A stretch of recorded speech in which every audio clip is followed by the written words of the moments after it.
Coda. Right. Good evening, Mayor and Council. So as far as the Commission on the Arts, the Council approved a 3% increase over the FY 18-19 amount for CODA funding. So as far as the CODA funding process goes, the Commission receives requests from our agencies for their operating expenses. And in looking at their requests, their previous level of funding makes a recommendation. The Commission also sets aside a portion of the authorized funds for their special project grant program, which they use for special opportunities and circumstances that might arise throughout the year. So for this funding cycle, the Commission received 17 requests, totaling $210,080. The Commission recommends allocating $163,338 and reserving $5,560 for their special project grant program. In your packets are some short paragraphs that the Commission wrote describing the request and their recommendations. One of the commissioners were supposed to be here tonight to answer questions, but Tom Lockhart, but he's stuck on the highway. Okay. Any questions for me? Any questions for Chief? All right. I entertain a motion to approve CODA arts funding budget. Move approval. Second. All right. Discussion. Those in favor say aye. Aye. Opposed or abstaining? Abstain due to conflict of interest. Okay. 501. Thank you. Asset, Human Services, Brian. Good evening, Mayor and Council. Tonight we have the asset recommendations for you. You'll recall that the Council approved or authorized a 3% increase in the available asset funding for the upcoming fiscal year. And after reviewing all of the requests made by different agencies, the volunteers have recommended $1,466,202, which is the entirety of what you authorized them to recommend. And that's a 3% increase over the current year, or in dollar terms is about a $42,700 increase. For the city's portion, that $1.466 million, that will be going towards 71 different programs at 24 different agencies. This work was all possible through the support of the asset volunteers, both the city's volunteers and other funders' volunteers. There are 5 city volunteers, a couple of whom are here tonight. So Andrea Rich and Jennifer Schill are here. And then the city also has 3 additional volunteers, Mary Beth Galimo, Tim Lubinas, and Ashley Thompson. So they did great work in evaluating the requests, comparing them against the city's priorities and the priorities of the other funders, and determining which services and programs are the best use of funders' dollars. Questions for Brian or any of the committee members? Brian, I'm supportive of this, but I think it's helpful to note there was a fairly substantial amount of unfunded requests. Could you remind us the amount of the requests that were unfunded? I'm trying to recall if I have that. Oh, yeah, here it is. So the city's portion well, if you look at the requests that came in that were made of the city, requests totaled $1,667,899, and the authorized amount that the volunteers were able to make recommendations for was $1.466 million, 202. And so there was a shortfall of roughly $200,000 comparing what the requests were of the city and what the city brought to the table. I think in total, if I remember correctly, across all the funders, the shortfall was somewhere in the neighborhood of $700,000. I just think it's an important data point for people who are following. So I think as a community, we're incredibly generous in social services, and very supportive of what we're doing.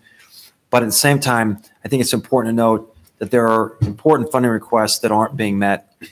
And I know I speak for the council. We really appreciate the hard work of the volunteers who do the work of assets. So it's an amazing process. If people aren't familiar with that, they should get to know this because there isn't anything like this around. And so we appreciate all the work that goes into this. But I just want to point out the unfunded portion is an important data point. Thank you. Okay. Other questions for Brian or any of the committee members? I don't have a question, but I have an observation. I attended the joint funders meeting, and I continue to be very impressed with the work that the team is doing to assess these requests. I think it's a complex job, and they're doing it well. Yeah, Brian, why don't you just remind us just how much time is spent, because there's just a lot of time that the volunteers do. Not just a matter of just throwing darts at the wall. Sure. Yeah, it is quite an investment in the volunteers' time. The volunteers really kick into gear in the fall, reviewing all of the budget requests. The volunteers are assigned to different program areas where they can evaluate the requests that are all within different, within the same bucket of types of services. And then they're all assigned to one or more agencies that they need to go and visit with the staff, visit with the board of directors to really assess the health of the agency and how fiscally responsible the agency is, what challenges the agency experiences, what ways the agency's clients may be better served. So they really have to do a lot of evaluation. And we put a lot of documentation in front of the volunteers. This is the asset budget book, which is just the budget requests that they have to go through and understand the priorities of each of the funders, and make recommendations not just for the city, but also for the other funders as well. And in addition to this material, there's also reports halfway through the year of how the agencies are doing. There are financial reports and audits and so forth. So there is quite a lot of homework that the volunteers have to do. And it all culminates with a set of budget hearings and work sessions that take place in the month of January, where they're dedicating a number of evenings in a row over the span of 2 weeks to get all this wrapped up and pulled together. Okay, thank you. All right, entertain a motion regarding the asset budget. Move approval. Second. Discussion? Those in favor say aye. Aye. Any opposed or abstaining from? All right, motion carried unanimously. Thank you, Brian. And thank you, volunteers, for your all your hard work. And we understand that it's not an easy lift. And thank you for your efforts. Okay, we're going to item number D, outside funding requests. And what I'd like to do is, Council, just make a couple of quick comments and ask you some questions. There has been quite a bit of conversation going on around this topic, and in particular, we have a number of agencies or groups that we have funded for quite some time. And so, if you would, I'd like to, first of all, just pose to Council, is there an interest on Council's part to allocate money, not saying where it's coming from, but some money towards funding the community academy? And if so, entertain a motion. This is not saying how much or where it's coming from, but if there's no interest at all, that will certainly speed up the process of talking about other items, essentially. Sure. I move that we include the community academy as one of the recipients of outside funding requests. Second. Okay. So we're not talking about how much, and it may be coming from a different source, but the point is to try and get an idea if you're interested in pursuing that. If not, we'll just go ahead and go back to the other ones. So, all right. So just for clarification, John, the motion is including it within outside funding requests, which would suggest to me it's coming from the pool of money for outside funding requests? Let's So- rephrase. Yeah, let's rephrase the motion. Or unless Tim wants it to come from that Yeah, if pool you of want- That's money? where we were. Well, there are some potential other options of where money could come from. I could ask the city manager. The point is, right now, the general question is, are you interested in providing any kind of city funding for this, for the academy? Sure. Not From just any from, source. from any Sure. source. I appreciate that. I'll withdraw the motion and recast it. I move that we include Some funding. some funds for the community academy. Second. All right. Any further questions? Those in favor say aye. Aye. Any opposed or abstaining? Motion carried. Okay. So now the question is, do you want it to come from the essentially $197,474, or would you like it to come from a different source of funds? And if so, we can ask Mr.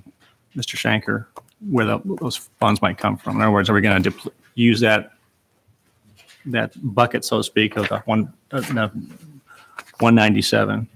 Yeah, I would be supportive of doing a one-time funding allocation from a source yet to be determined for specifically the Brookside Park portion of their request. Okay. Not necessarily all of it, but just for that specific piece. And would that be coming from that 197 that we? No, I'm saying Someplace else. Yeah, because I think we should specify that it should be a one-time Yep. request based on the uniqueness of the partnership with Parks and Recreation. Is that a motion? Yes. Okay. Second. All right. Everyone understand the motion? Do you want to specify? I would say council contingency, but We're still we'll discuss the amount, and also there's a representative from Community Academy want to have come up and just talk about a little bit what we're talking about. The whole idea is to say, if we're saying we're going to take it from someplace else Right. other than the 197, then we Let's know say that we that. have that other pot, that Yeah. other bucket of money, so to speak, to potentially reallocate between the other organizations, essentially. But All right. contingency would be fine. I think that's Would be probably fine, the and most where we're likely gonna end source, up, right? Probably. We'll let Steve- we'll let Steve. Steve's nodding. I've lost track. Is that part of the Steve's- motion or not? No, Well, you let them speak first before you decide how much money. Yeah, Yeah. that's fine. No, I mean, they're gonna make. Yeah. Well, yeah, I want to find out, are we interested in basically getting it from some other source of money? And that's what. Yeah, my motion is basically that we do a one-time funding allocation from a yet to be determined source. Very good. That's not part of the outside Okay. funding request Right. pool of money. That's what I seconded. Okay, all right. Those in favor say aye. Aye. Opposed or abstaining? Okay, so I'd like to have Mike Todd come, and he is with the Community Academy. And Mike, you have right podium there. If you take tops 3 minutes, explain a little bit. You know me. You know. I'm notorious for a timer. So my name is Mike Todd. I'm a board president and teacher at the Community Academy. Anyway, you need an address too, Mike. Oh, 3114 Cottontail Lane. Thank you. Go ahead. I'm part of a group of teachers in Ames that was, a few years ago interested in trying to develop innovation surrounding education in our community that doesn't exist really throughout the state of Iowa in a big way. And we started what's known as now the Community Academy. Our goals have been to give parents and students and community members an opportunity to see what education can look like in our community in the future. Be kind of an R&D facility for education. And now we're doing things, and in a near future, we'll be doing things that cannot be done in the current systems and cannot be done by other entities because it's about the people that are involved. We have some of the most highly qualified people working for us, and I don't think that's an overstatement. I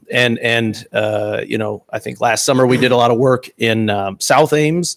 Collaborated with Parks and Rec again last summer on a prairie at a Hans Christofferson Park, and did some studies with the kids. And we really see the community as the classroom, as where education should be. And our end goal is the students, right? They're community members. They're community members now.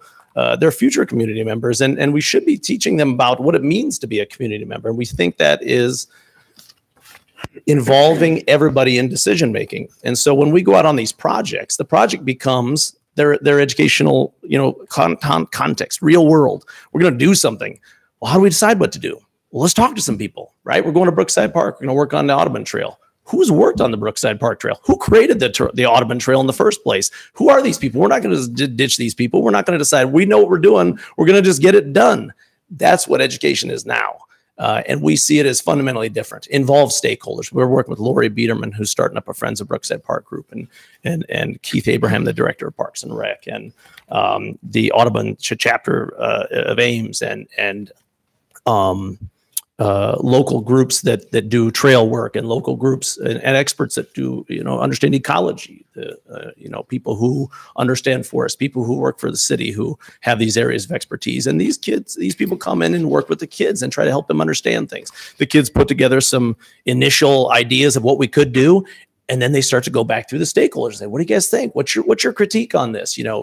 Keith Abraham, what do you think? And And it becomes a critique and revision process that we don't just do something once and we're, yep, created a plan, we're done, turned it into the teacher. No, that's not how it works. We've got to actually do something in real life. And once we get the plan sort of approved, then we eventually work into implementation, which is a whole nother ballgame of, wow, we didn't expect this to happen. Oh my gosh, can't believe that happened. This won't work now. We realize like this is what our students need to be doing. And it's a pre-K through 12 program. This is all kids involved in this. And we did this last year, and we've done these kinds of projects for the city and Story County and all kinds of public entities and private entities in the past, 10 years on a limited scale. And we're trying to turn it into something that's much more broad-based. Students working with all ages of other students, collaborating with each other, collaborating with outside groups and things, and really beginning to understand how you make changes in a community that have lots of goals and have really, impacted lots of people that you may not have thought of. You can change a project slightly and impact lots more people if you involve them in the process. And that's what we show kids. We try to target low income, moderate income students. We save half of our registration. We do not even make it public. We go out and target families who are low income and moderate income and minority. And we go to agencies that help us find those families, and we can bring those into our program. We go and try to raise outside money. So we have private funds. We've had some nice donors step forward, private people, businesses, and other people to support our program. But we're pulling from lots of sources, and we are not currently eligible for some funding because we have like asset. We weren't incorporated officially for a year, and we were not eligible to start that process until June. And so there's some. We're a young organization, I think, for as far as incorporation, but as teachers, we've been working in our community for a long time and trying to do more. So very good. Thank you. Thank you. Steve, do you have some suggestions or input? I get a feeling for the amount, just so I know. Okay. All right. Is there a motion or a discussion? I was just wondering, could we hear from anyone on the outside funders committee about why they picked the amount that they recommended to pick, even if we're not using that funding source? Is there somebody? Maybe just the justification on that number. So the volunteers are here, Tara and Abdul. Yeah. Yes, please. Name and address, please. I'm Tara Andrews from 108 Jewel Drive. Initially, when we were given the number, I think it was $197,000 roughly. The Community Academy wasn't funded via the city or via the outside funding request last year. And I, after reading through their proposal, saw that it was a opportunity that wasn't normally afforded to low income and minority kids at all. And I couldn't rightly not give them any funding. And after some pretty thorough discussion within the committee, we decided to give them something rather than nothing. That's the main reason, is I wanted to make sure that that kind of opportunity was afforded to those kids who don't normally have that opportunity. Yeah. Any questions for? Wait a second. Any questions for Tara? All right. Yeah. Thank you. Appreciate that. Anyone else on that committee want to comment or not? They don't have to, but.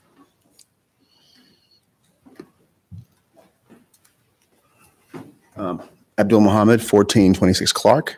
And in addition to what Tara said, we also wanted to have some kind of funding, not only for the low-income families, as you said, but also because part of the discussion was, is this duplicative, for example, from Boys and Girls Clubs and other entities, or maybe even scouts and that kind of thing. And so we decided that because these families aren't served through those other mechanisms, we wanted to make sure that those families are served through this mechanism.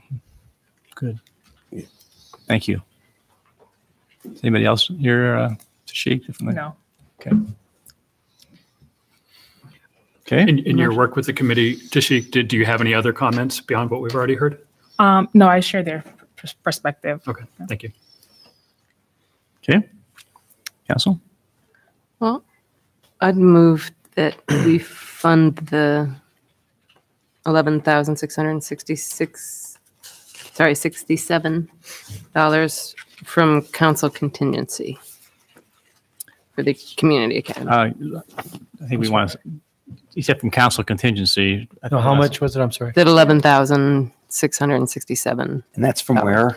That was what the outside funding committee, what their recommendation was. But that was based upon a reallocation with respect to the others. Yeah. So if we were looking at it in terms, well, procedurally, has this been seconded? Not That's yet. true.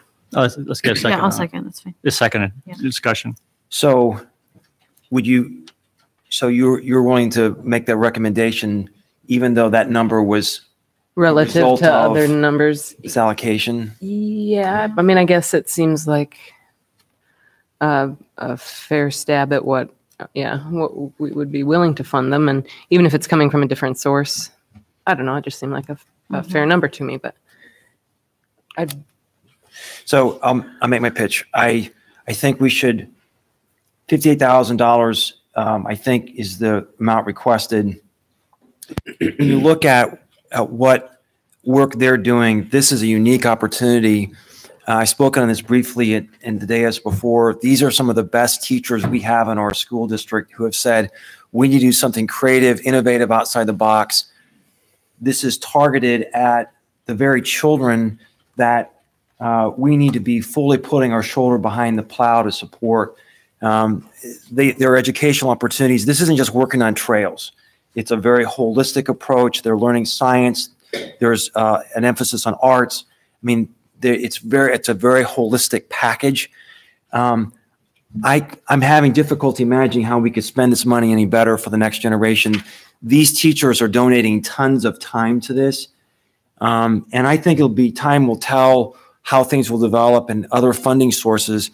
But in terms of seed money to get this off the ground, I think this is a critical opportunity for us. okay, I'll tell you what, I'll withdraw my motion and you make one. Okay, before you do you want the amount first before you say where you might? I just want to know, Divya, I want to make sure you understand the facts and don't judge anything. But when I tell you, there's about 31,000 left in this current year. So we're almost done with February. So you have March, April, May, and June. And you have 31,000 left in the contingency for this year. Okay, thank you. So 15,000 would cut that in half. So that would be, if it's in that range, that would be your recommendation in terms of where it might come from. If we do that, I want to tell you, we'll probably put it in this year.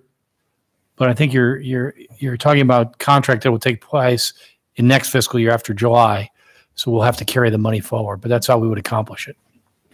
I think in the future, there'll be opportunities through asset and some other funding sources. I mean, maybe I could say just a word, John, and tell me, pull my cord here if I go too far on this. When we set up the outside funding request process, we knew going into it that this would need to change over time. So organizations who have been receiving funding should not feel a sense of entitlement that this is their piece of the pie. We knew going into this that other organizations would apply. And so I think it's unfair for the volunteers to sort of shackle them with the expectation that this is somehow set in stone for 100 years. It's not.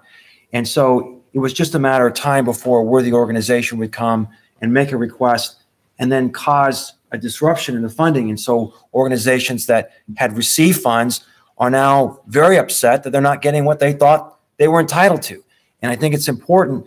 No one is entitled to anything, right? So these are funds that we wanted to empower this commission. And I want to be clear. My goal is not to look over this group's shoulder and micromanage this. So we want to delegate this, but I think it's important that we be mindful that this is not a static pool of funds. Okay. All right. And maybe that we want to, in council comments, look at how we, in the future, look at outside funding. Correct. So, okay. All right. Any other comments? Sir, is there any, So we don't have a motion. there's no motion yet. No. So I'm just, anyone, So discussion. I would move that we fund the community academy at $30,000. Is there a second? Is there a second? Motion dies. It's a lot. I mean, I know that it's not nearly what they asked for, but. Yeah. So can I just ask a question? I really appreciate your enthusiasm for this group, and I agree that projecting the sort of best possible outcome sounds fantastic. But actually, all I know is the grant application and things that you've said. So my question is, do you have like more engagement with this group that you're basing your your opinion on, because it is a big increment going from 0 up to 58,000, let alone 0 up to 30,000. And my instinct is to think, yeah, this sounds really promising. I want to support it, but we kind of have to draw it out a little more slowly than that. I have met with the board. They shared their vision. I went to an event where they displayed the results of their work, and I was blown away. Candidly, this is the next generation. This is a small investment we make in these kids. And I think where we spend our money expresses our priorities, expresses our values. I think that part of the challenge is here is that you have more information than other council members do, kind of what I was which I think is really there's kind of a disadvantage, unequal footing. Well, that's here. what I'm trying to sort of share my perspective on this. I think that the group that did the allocation looked at the amounts, and I agree with your point that they're trying to balance, a certain amount of money. And we have to balance that as well. I mean, there are lots of organizations that we fund through Asset, through the outside funding requests that serve children and that do a lot of good things for our community. And as much as we want to give the maximum amount possible to all of those, we just don't have that luxury. And I think to David's point that, we need to take the volunteers' recommendations in conjunction with the fact that this is a new organization. And just as all of our asset organizations and everyone else have built up their reputation over time to increase their funding, I think we need to set the same expectation here. Okay. What funding level would you start with? I mean, I supported your motion. Yeah, so. no, I'm enthusiastic too about the mission. So I'm happy to think about a little more, but 30,000 is kind of a bigger jump than I was thinking. I would move that we fund them at 20,000. Your second? Motion died. Okay. This is like a reverse auction. Somebody? I'll move that we support them at 15,000. Second. All right, move to second at 15,000. So Chris, where did you get the 15 from? It's a combination of the funding recommendation from the organization that removes slightly the constraint that they had with the funding pool that they were given, in addition to what we have available in council contingency. So I have concerns about what we may need council contingency for. It's there for contingencies. So I don't know if I want to take it down by half. All right, let's find out what we use the contingency for, Steve. Pardon me? What do we use the council contingency for? Throughout the year, things that are unexpected that come to you, you have to decide on allocating funds for. So we still have. We actually budget for the unanticipated, if you will. Okay. So what kind of? So of that 31K, nothing has been allocated conceptually yet. There's 31. About, yeah, there's 101,000 we've actually. already committed some. We've carried some over the years. This is uncommitted now for this fiscal year. It's about 31. Okay. Other discussion? I would also say I do have concerns about that sort of funding level for a new organization when, if I read the grant application, I'm not really sure how the money is being used. Implementation is a big category. Developing curriculum, big category. What does that involve? We always treat these as contracts for services. And so it's difficult for me to tell from the application what we are getting. And I appreciate Tim's view on this. He knows what he sees us getting from this. But I see an impact on 60 children, and I see somewhat vague descriptions of what we get. And so I don't know that I support 15,000. I could support what the committee recommended because they spent more time with this than we did. And I do appreciate the work that the organization's doing. There's no question in my mind that this is a valuable organization. But if I'm trying to apply the same standards to this application that I apply to others in my mind, it doesn't have the same weight to it. Okay. Our What, comments. what sort of reporting mechanism do we have as part of this funding process? Do we have anything that they need to come back to us and report with what they've done? So tonight, the step is just really pick a number to put into the budget. And then after we know what the number is, we will go back to the organizations and negotiate a contract. And that contract will have different tasks and different dollar amounts assigned to each task. The application for funding has proposed tasks from each agency that total up to what their total request is. And we ask them to prioritize those so we can work from the bottom up if they don't get allocated the full amount that they're asking for. So we can remove tasks or negotiate the back and forth, adjust them however we need to in order to come up with tasks that total the same amount as what's in the budget. So if the council has, once you set the number, if you have guidance as far as what types of tasks or services you'd like to see in the contract, you can tell us those, and then we will, as staff, we'll go back and incorporate those into the contract, which would then come back to you in March or so. Chris's proposal is only $4,000 above. We're spending a lot of time on $4,000 difference. Right. All right. Any other comments? Those in favor say aye. Aye. Opposed or abstaining? No. Okay. Motion carries 5-1. All right. Let's move on to the remaining, the amount of 197. And I believe that you should have received some proposed allocations in the event that the Community Academy was not funded via that group of money. Right. So And I think we Steve? prepared an option for you in case the council decided not to take away from the rest of the agencies, but we're going to give an outside source. We anticipate this may happen. So we have an option there, and I don't want to step on the toes of the volunteer group. They didn't have the luxury of knowing you may do this, nor did I. So I'm just guessing you might. So this is the possibility of the 197.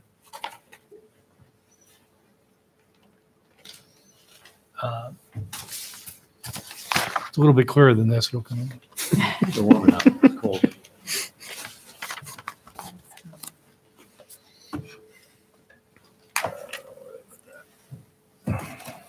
Brian, you might explain the strategy here.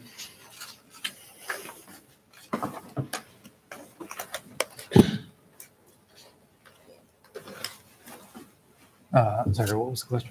Why don't you explain the strategy and how these recommendations fail? Can we see the title of this as well? Slide it down, you mean? Yeah, it's there. Thank you. So the review group, there was consensus about fully funding the youth sports complex request and the housing trust request. So this scenario incorporates fully funding those requests. This scenario fully funds the partner cities request. That's the same level that they've been at for a number of years. And then the remaining funds would be distributed to Historical Society, Campstown Action Association, and Main Street Cultural District. Okay. So as the percentages there on the right of the number. So generally speaking, it doesn't fully fund each one of the applicants, but it does represent an increase relative to a previous position of each one of the applicants, right? Questions for staff? Do you have one individual who's given a card that wants to speak? So Sharon, if you want to come and address council on this topic, you're invited to do so. If you could keep your comments to 3 minutes or less, I'd be appreciated. Oh, they will be very brief. Very good. Thank you, Very Sharon. brief, given this new table. But first of all, I do want to say, I know how much Your time. name and address, please. I'm sorry. Sharon Worth, with the Ames Historical Society, which is at 515 Douglas. Thank you. I do want to say, I do know how much time the council and the city staff put into the budget process. So on behalf of all of our members, we thank you for all of the things you do for the community. I had lots of words, well, not a lot, but many words to say to you. I think I probably don't need to, given your new approach here, but I do want to do one thing, and that is give you a little handout. Hot off the press, our lecture series that will start a little bit later in March. So we certainly want to invite all of the council members and city staff likewise to attend our lecture series that will start in March. It's a variety of different speakers that I think you'll find very interesting. So, thank you. Thank you, Sharon. Anybody else in the audience wish to address council on this topic? All right, seeing none, close public input. And council, what's your preference? I would move approval of that funding model. Second. All right, moved to second. Any discussion? One other note I just want to make clear, if you scroll up a little bit there.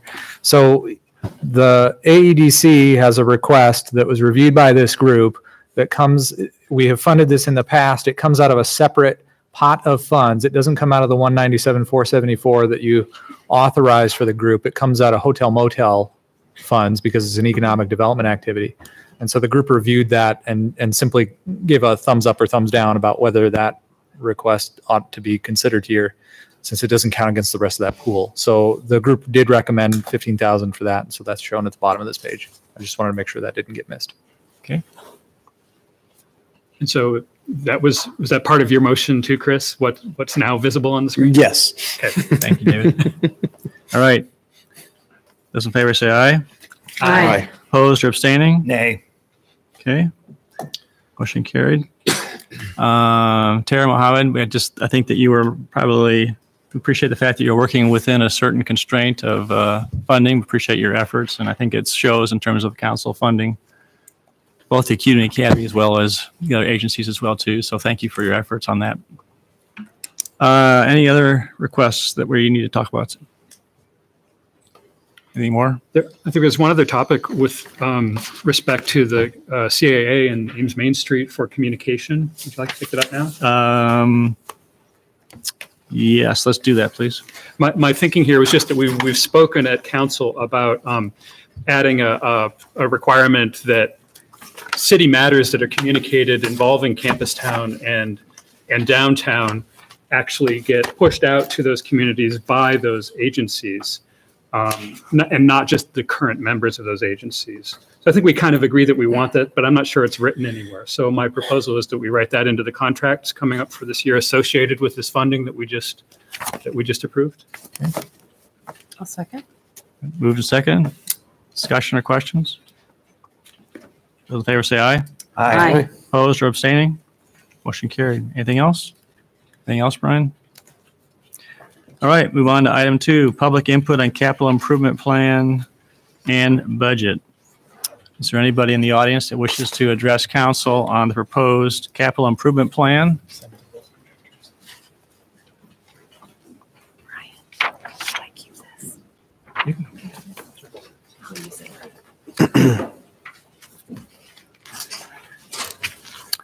Seeing none, we will close public input on that and move on to item 3. Item 3A, set salaries for council appointees. I would move that we table setting the salaries. Is there a second? Second. All right, any discussion? Those in favor say aye. Aye. Opposed or abstaining? Motion carried. Item B, amendments to the 2019-2024 CIP, if any. I have a topic. First, Steve, do you need a motion about the radio systems page? I do. We had that one out. I think we'll need to vote to replace the one that's in the document now with the new one that shows a total of $1,750,000 in 1920. Do you see that? So officially, I think we showed it to you. I think you need to vote to replace this page. Okay. You had $1 million in the one we show here. Is there a motion? So moved. Second? Is there a second? Second. Chris and David? Those in favor say aye. Aye. Opposed and abstaining? Carried. Next, anything? Yes, this is something that I communicated to council a few days ago. It has to do with the outdoor warning system. And if you have your CIP open, then it's on page 14 of the CIP. But the idea here is that it's currently shown as a $40,000 expenditure from the local option sales tax. And this is a great program. We need to have these sirens, right? That's what it's for. So I support the program, but I think that an outdoor warning siren falls more cleanly under the concept of public safety than it does human service agencies and community betterment and such. So in consultation with Steve, we've discussed a way to fund it differently. And what he suggested we do is first strike this from the CIP altogether, but then later, when we're talking about amendments to the current year's budget, we'd add the same figure back into the current year's budget, which would allow it to still be paid for, and it could be carried over into next year if that's what it comes to. So that was your recommendation. Did I say that right, Steve? Correct. So that would be my motion then currently, is just to strike that page 14 from the CIP, and I'll follow up later with another motion. Second. All right, discussion? Any comments, Steve? Steve, yeah, I was going to say, Steve, do you have feedback for us on this? It's a policy decision of the city council. Community betterment was purposely worded very broadly by the communities who participated in the election for the local option tax initiative. So it certainly could qualify as community betterment, but each individual city council is empowered to make that definition of what they believe is community betterment and what is not. So it's certainly a policy decision if you'd rather have it come out of general fund, general property tax fund versus local option tax fund. My only follow-up question is, these things have implications. And so the law of unintended consequences makes me nervous that perhaps there are other things that should be reallocated based on our particular definition of what community betterment is. And so this is not in any way a point in opposition with your motion. I more just want to understand what the implications are. There may well be all kinds of other things that are impacted by a sliding definition of community betterment. I just want to make sure we're grappling with that. It would be much more detrimental if you had a major overhaul of it. I think the only thing that's being recommended here is the outdoor warning system project. But that's sort of my point. Is this the nose of the camel, that there's a camel out there that we haven't really wrestled through in terms of the structure of our budget. Yep. My tendency is to fund it the way it has been, then ask the staff to look at this question more broadly so that we really know what we're voting on. There's nothing about the merits of this, but I'm concerned that there may be broader implications. I think we have tweaked things in prior years, specifically in this way. Some items last year when we were doing the budget that we decided to move from funding through LOST to funding through the general fund for the same sort of reason. That was, that the definition of this item as community betterment, it maybe fit, like in this case, as David says, it fits better in the category of public safety, which is a general fund item. So it's not, I mean, we've done it before, tweaked items from that we've paid for with LOST, local option sales tax, to the general fund. Okay. Any comments? All right. All those in favor say aye. Aye. Aye. Opposed? Nay. Motion carried. Anything else? Do you want how about the greenhouse gas? Yes. That's in the next one. That's in budget. That's 3D. Right, Mayor. So now I think we need a vote on the amended CIP, right, as amended. Right. Okay. There's two amendments to the one we recommended, so. Was there, You want to do vote now? Yeah. Yes. the question I had was that Resolutions? was there a desire to move the 25,000 greenhouse gas inventory? That's not, Nope. No. Okay, all right. So the answer is no. Not at this time. We're getting. All right. Next item. All right. I will move to approve the 2019-2024 CIP as amended. Second. All right. Discussion? Those in favor say aye. Aye. Opposed? Motion carried. Item C, vote on motion to approve. Oh, I just, no. Yes, we just did item C. Thank you very much. We're moving on to item D. Any amendments to fiscal FY 2018-19 adjusted budget if desired? Yes, I have one.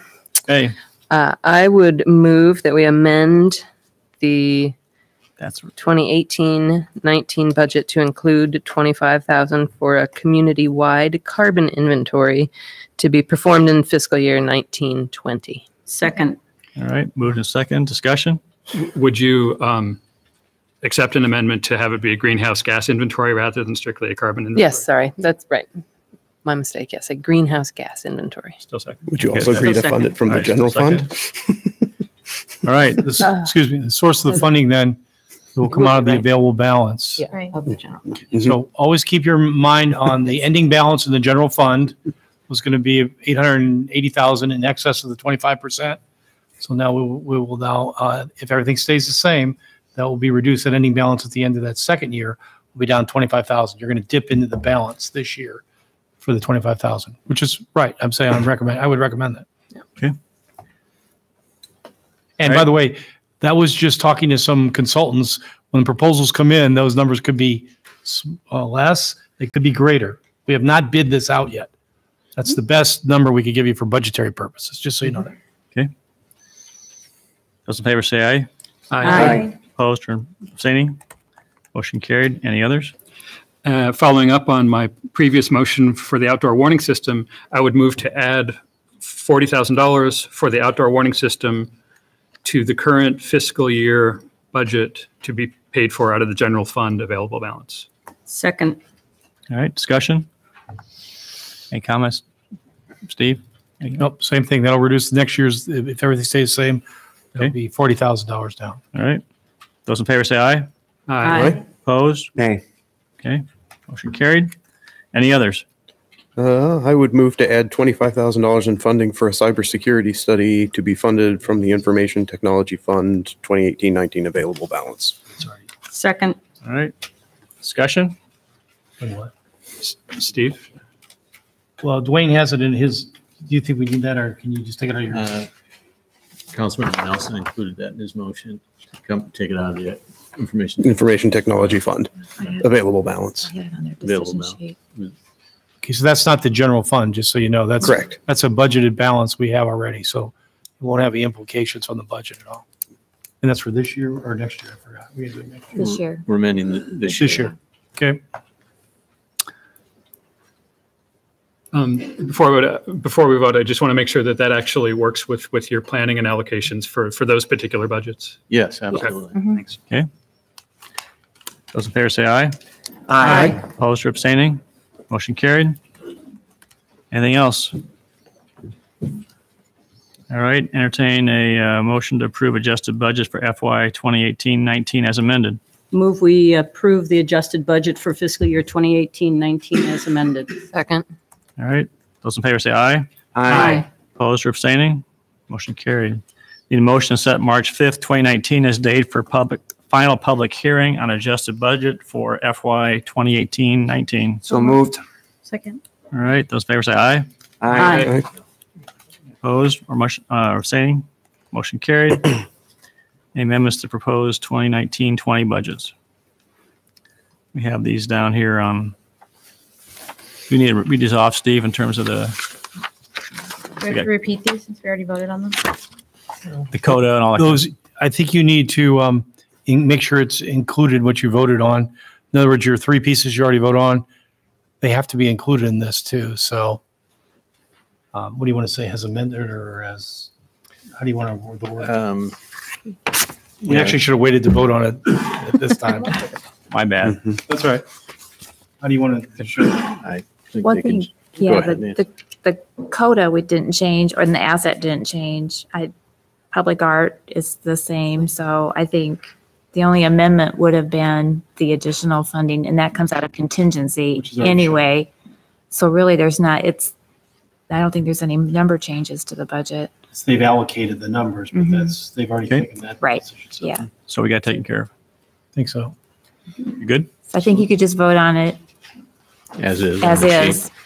There was a dollar amounts already included in the, Mhm. in the next. Do another motion on that then? Move approval of the 2019-20 budget. As amended? Was it amended? A little bit. A little bit. As amended. Second. All right. Those in favor say aye. Aye. Opposed or abstaining? Motion carried. Move to set March 5th, 2019 as the date of final public hearing on proposed budget for 2019-20. Second. All right. Those in favor say aye. Aye. Opposed or abstaining? Okay, we're going to just take a short couple-minute break here while we get reconfigured, and we'll move right into the regular city council meeting then.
All right, we will go ahead and call the regular city council meeting to order for February 12th, 2019.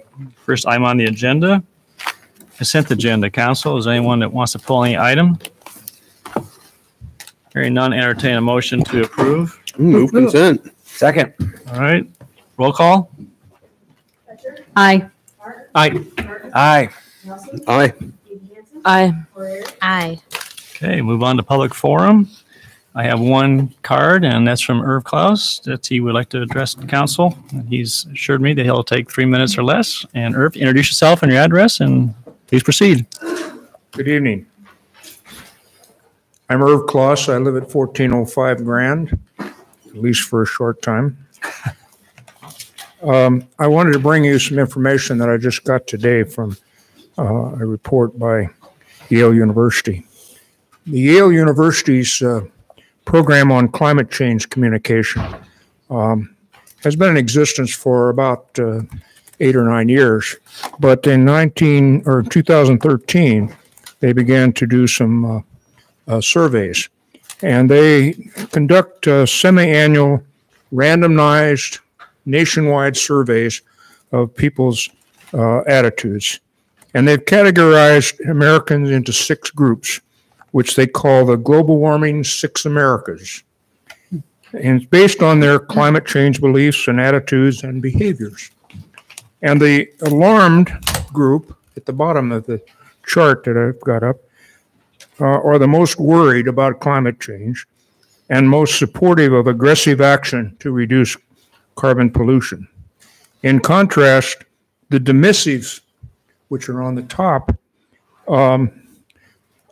do not believe global warming is happening or that it's human-based and strongly oppose climate action.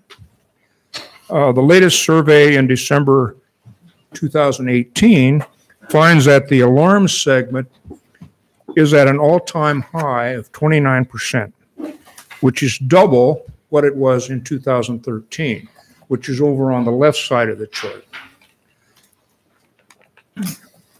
That's an 8-point increase over 2013.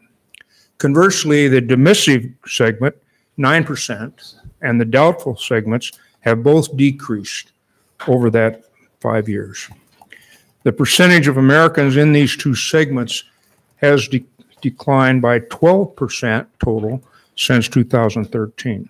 Now, although the size of the concerned segment has remained consistent between 2013 and 18, this doesn't mean that those who were previously concerned did not change their minds. Rather, it is likely that many who were previously concerned became alarmed. and many who were previously cautious or disengaged became concerned. So over the past 5 years, the U.S. population as a whole has moved away from the doubtful and dismissive and toward the alarmed and concerned segments. So in 2013, the alarmed and dismissive were an equal size of 13% of U.S. adults. And as at the end of 2018, they were more than 3 to 1 of the alarmed were over those two segments. So these trends indicate that the political climate of climate change is shifting toward action. And I think that's reflected in this very community. So I appreciate your attention. Thank you. Thank you, Irv. Anybody else wish to address council in open public forum? Seeing none, we will close public forum and move on. Council, staff has asked to pull item 28. That's okay. And that'll come back Maybe it didn't. It doesn't matter. at a future council meeting. So we'll move on to item 29. Planning and Housing, Kelly, and request from Steve Bergeson regarding pre-annexation agreement for connection charges in the South Annexation area.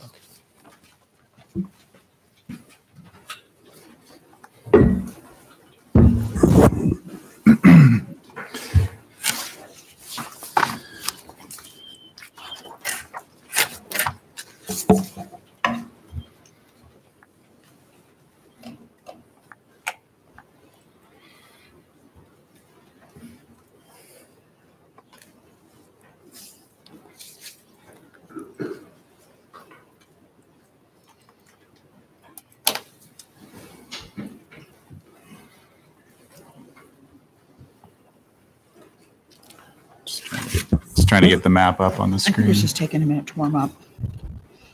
I feel like it's either on though.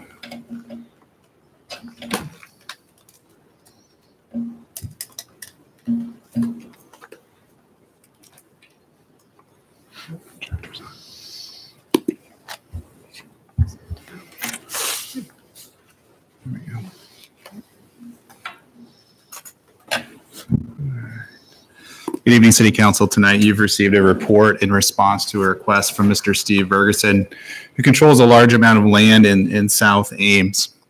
He's been working diligently for the past few months to try to secure voluntary annexation applications for the areas shown in blue.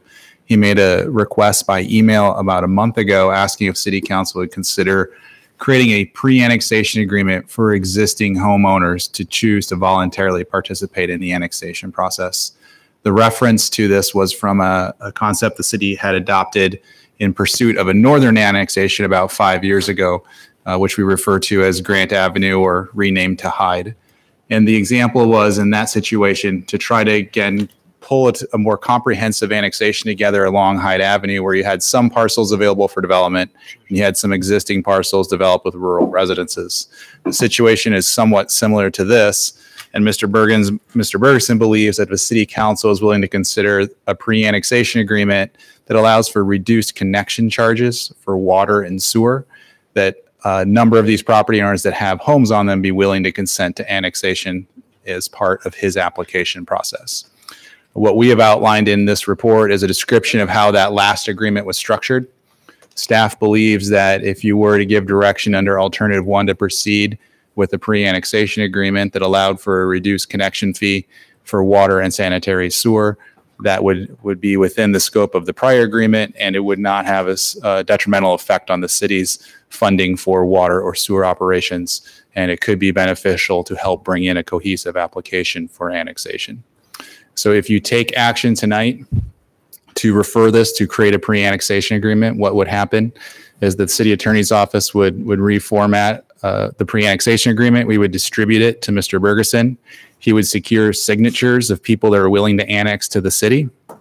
If those signatures come in on the annexation application and they've signed this agreement, we would then present the package to City Council for your direction to proceed on the request for annexation. If you do not receive the full complement of properties that you see here agreeing to voluntarily annex, then you'd have to decide if you wanted to proceed with an 80-20 annexation or what the territory you're interested in annex would be. So tonight the action is to direct staff to prepare an agreement. It is not action to actually annex property, but to prepare an agreement to bring a number of volunteers into the process.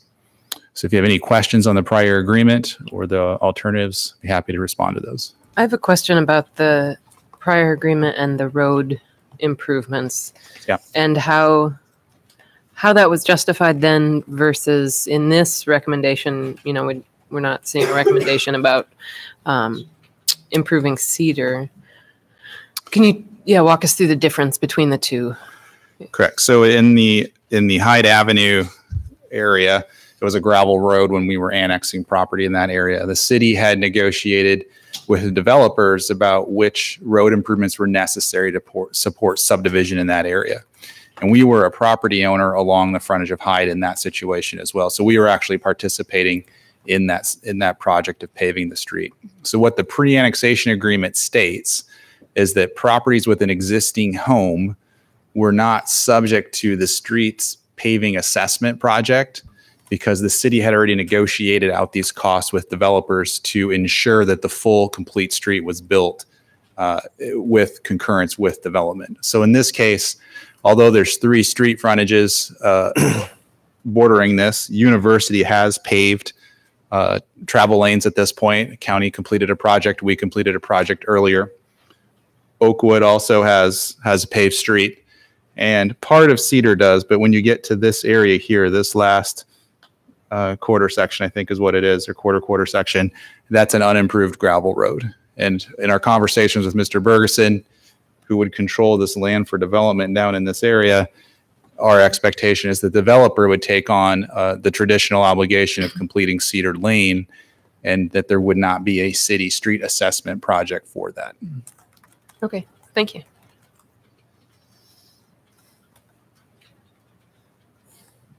What would happen on the east-west? Is that gravel now? The one that's the south property line of in the south city limits line right now.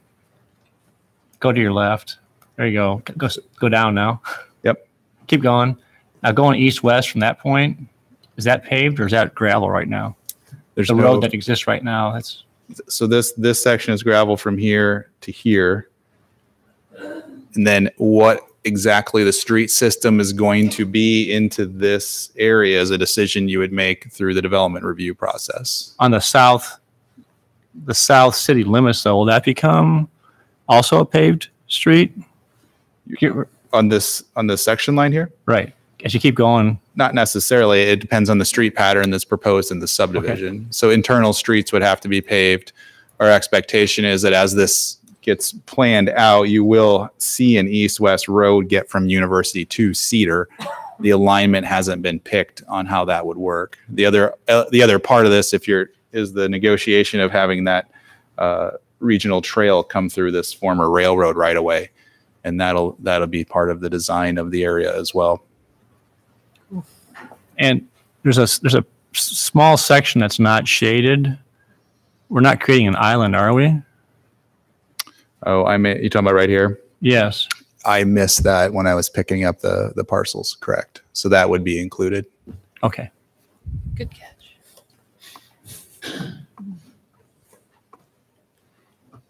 Other questions for Kelly?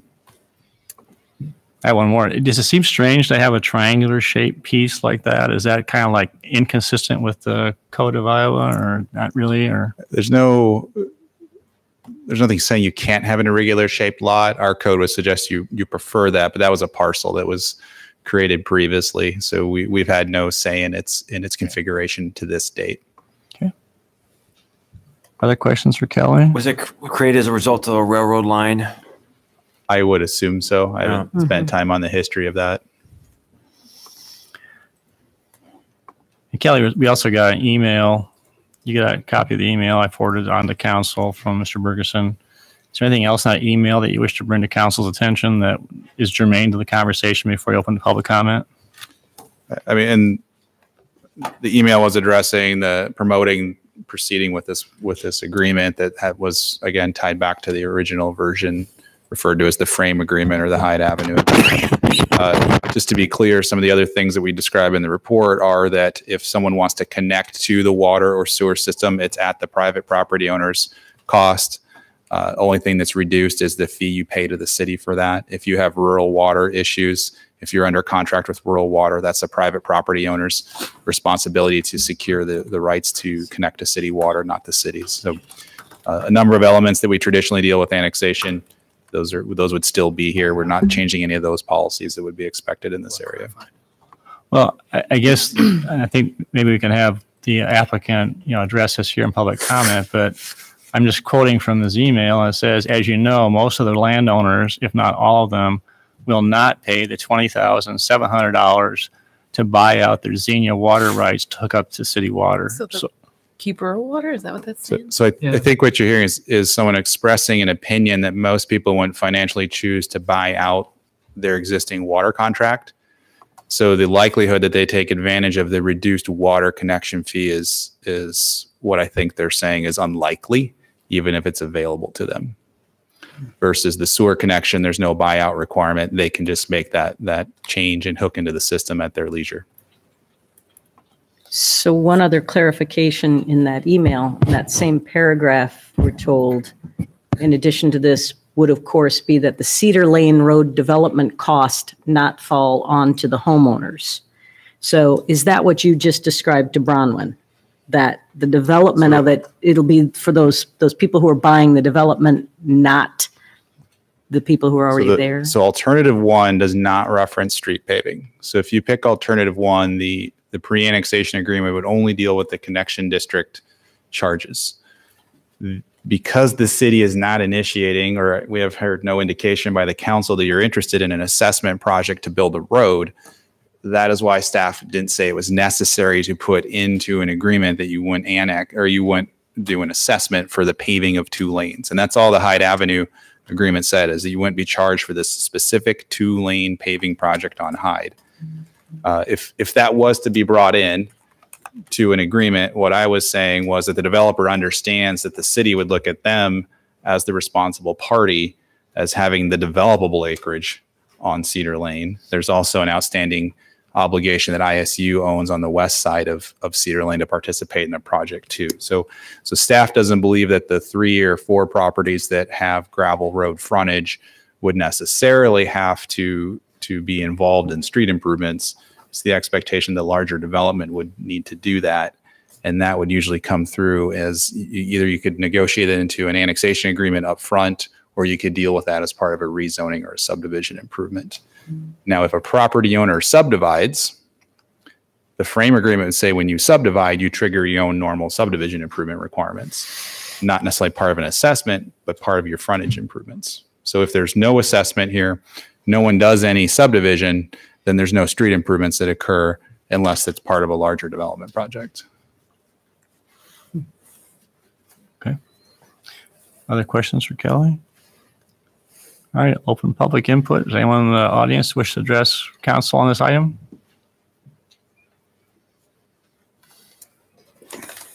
So, don't have to, but. Okay.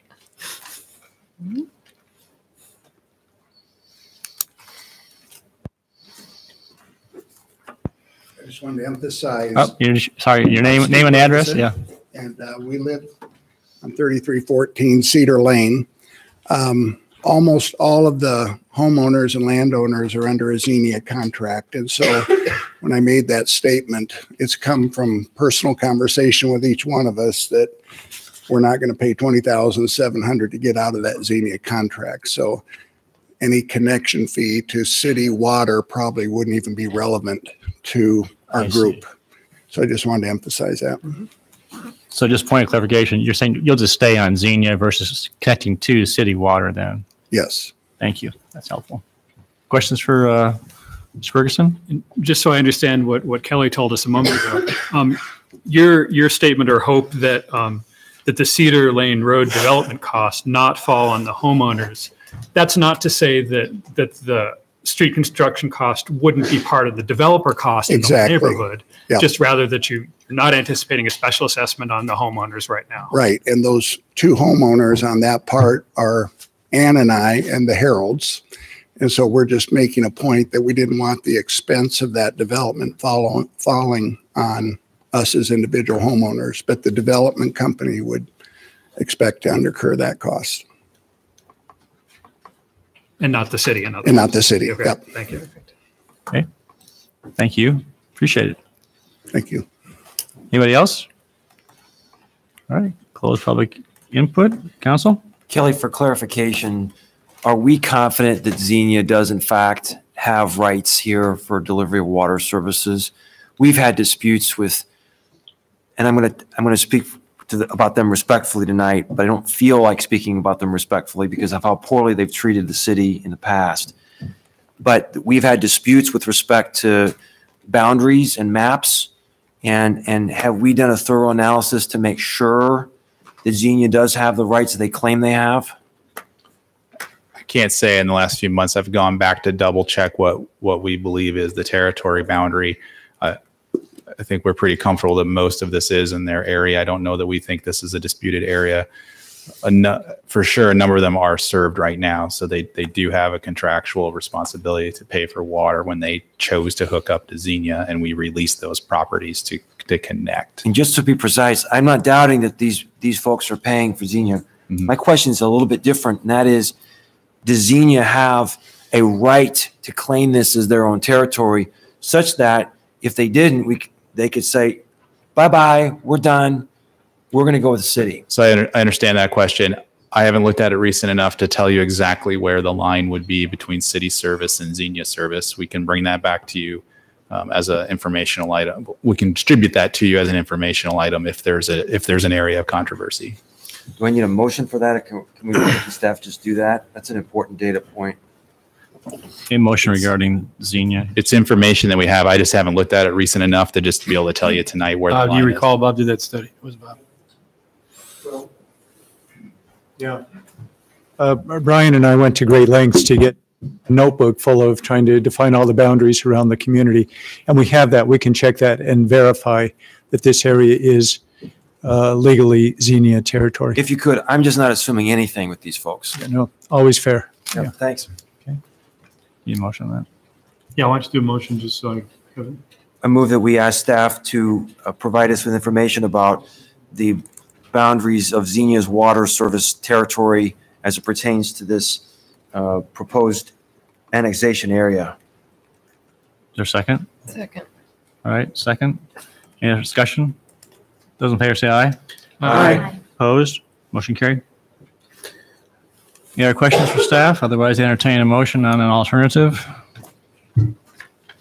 I'd move alternative one. Second. Okay. Alternative one's been moved and second. That would be 1A, B, C, and D. Yes. Any further discussion?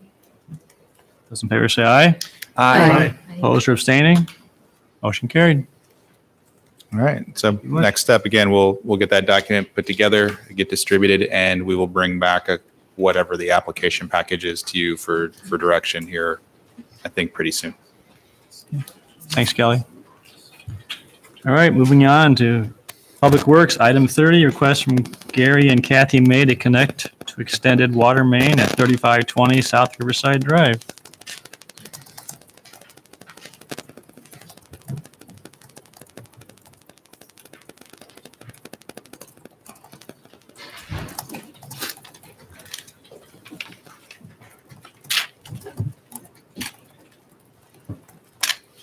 The May property is located on South Riverside Drive, and it's directly east of the new John Deere development on the airport side of South Riverside Drive. Along with the Research Park Phase 4 improvements, there will be a water main that's extended south to the southern frontage of the John Deere property, which will then include the frontage of the May property.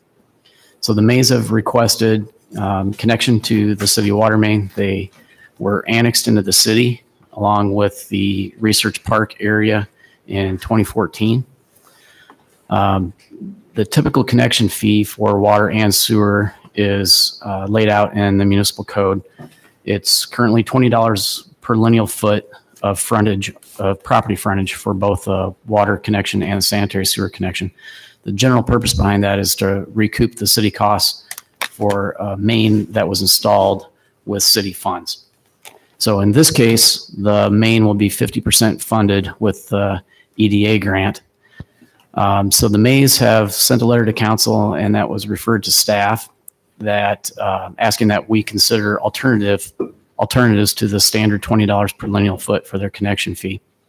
So on the last item, Kelly had mentioned that we have some history with this, an acreage that was annexed along with a larger development property. In that case on Hyde, what council did for those acreage properties was use a typical urban residential lot width of 80 feet to perform that calculation. So that could be applied in this case as well if council chose to do so.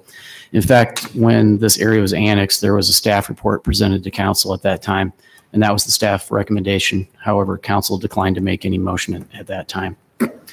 Then regarding the $20 per lineal foot, as I said, that the intent of that is to recoup city costs into a project, but this project will be 50% funded through the EDA, so you could apply a 50% reduction to that $20 and consider $10 to be the fair amount. So if you apply both of those alternatives, then you would have an 80-foot frontage at $10 per lineal foot. Okay. Questions for John? So again, my theme tonight of law of unintended consequences, this on its face seems extremely reasonable and fair. So I like it. Doesn't sound like us. Yeah, that's right. But is what we do tonight will be another precedent, because there will be other situations in the future where we'll have a similar fact pattern. Are you comfortable with this as a precedent, John, or should we look at this as a unique situation?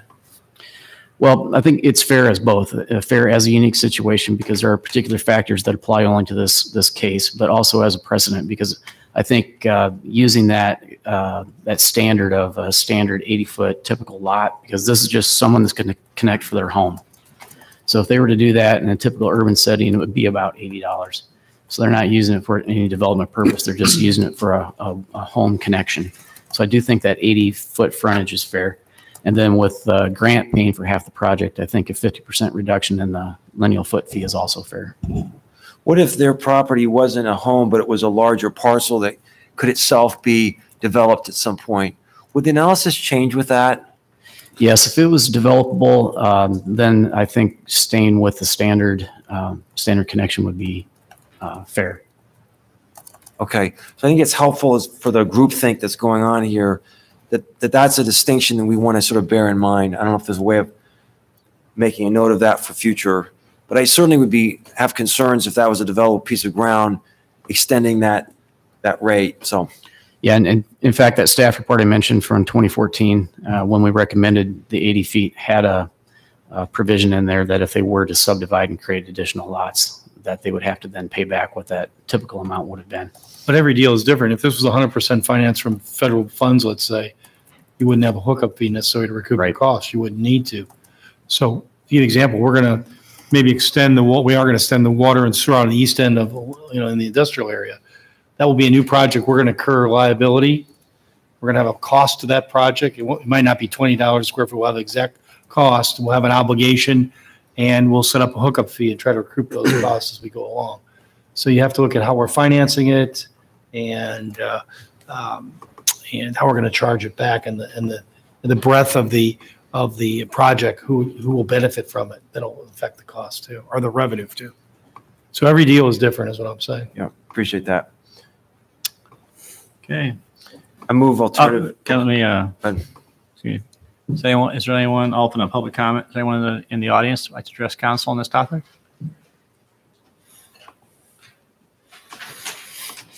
So my name is Kathy May.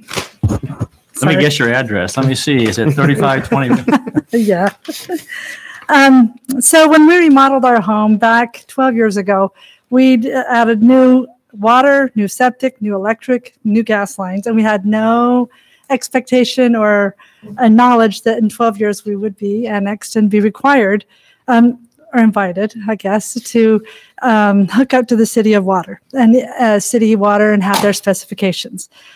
Since our home is about 250 feet from the road, in addition to the frontage cost, we will then be responsible from running it from the road to our home.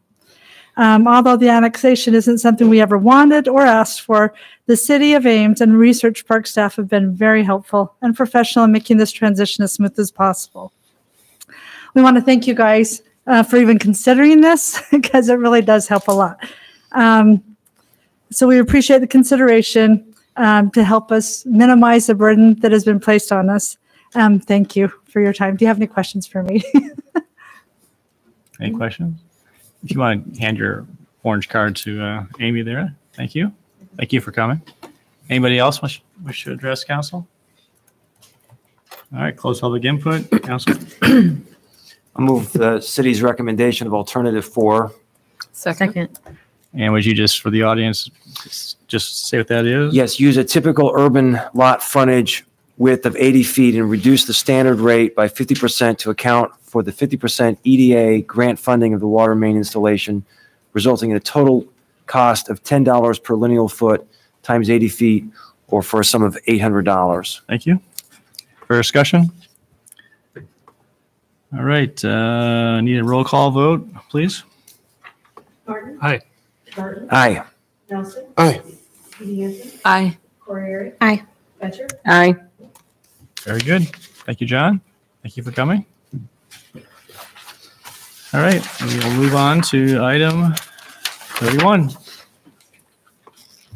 First passage of revised post-construction stormwater management ordinance. Tracy, good evening. Yep. Coming before you tonight is a response to the November 20th, 2018 City Council meeting where we had a discussion about the post-construction stormwater ordinance. And before you are 2 revisions that are under consideration. And one addressing the impervious threshold and the other one is the financial security. Can we do the financial security first? That part of it? Yeah, I think actually it's going to go. You're going to have to come back and approve the whole document. It's all together. Yeah, Okay. yeah. All right. Yeah, so I guess I'm going to start with thank you for putting this together and bringing it back to us. After reviewing it, I think I have some comments and some questions, some of which may cause us to go back and look at this one more time. Okay. I don't necessarily think we want to spend a whole lot of time on this, but I think the financial security piece is fairly clear cut, but one thing I guess I'm looking for is to clarify some definitions in the way the ordinance is. And where I'm coming from is we actually have new development defined here. We also have development and redevelopment defined earlier in 5B2 in the definitions, and they aren't aligned. And in reviewing it, it would seem like the existing definitions from 5B2 make sense to use as definitions for this.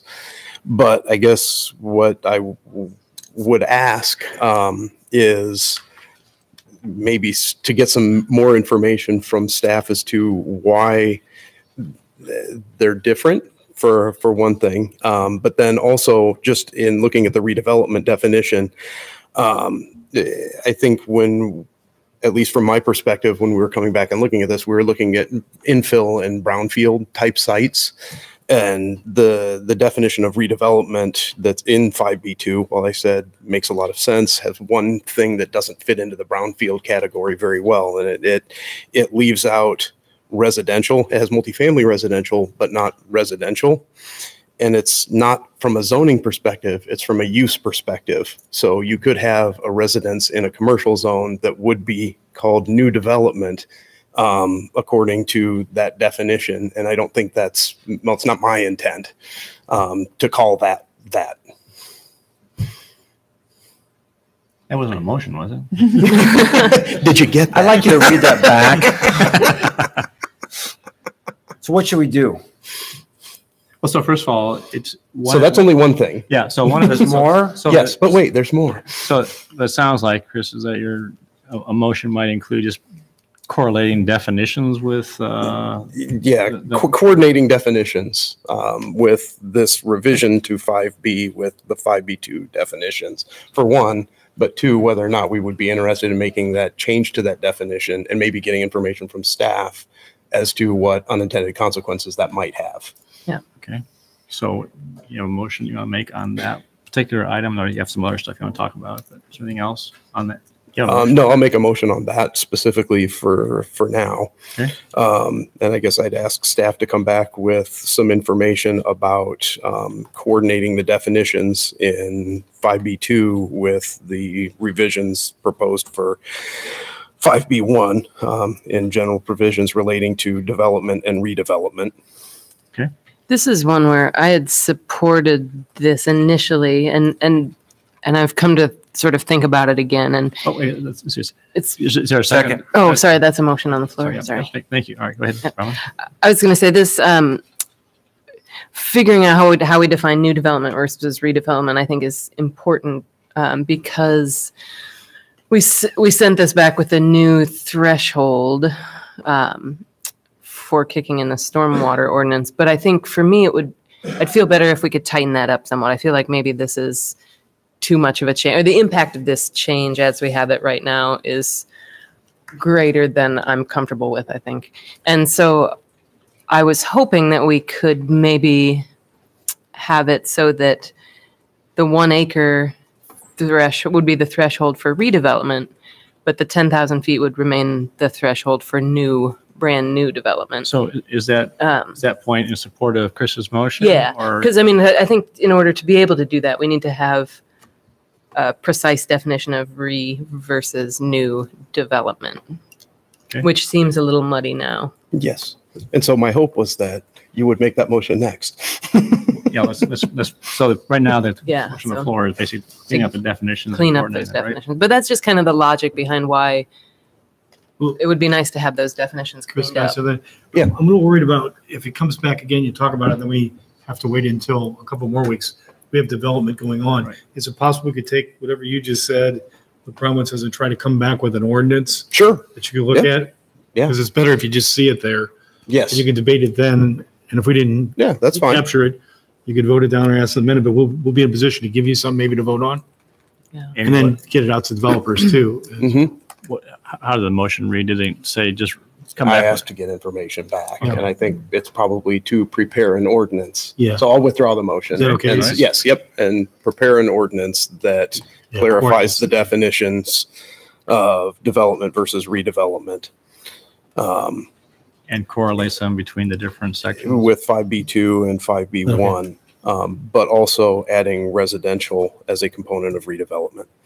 Okay. Residential use. Okay. Is there a second? Second.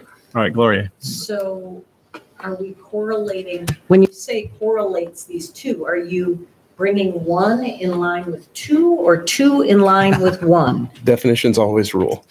So we're bringing one in line with two, the existing 5B2.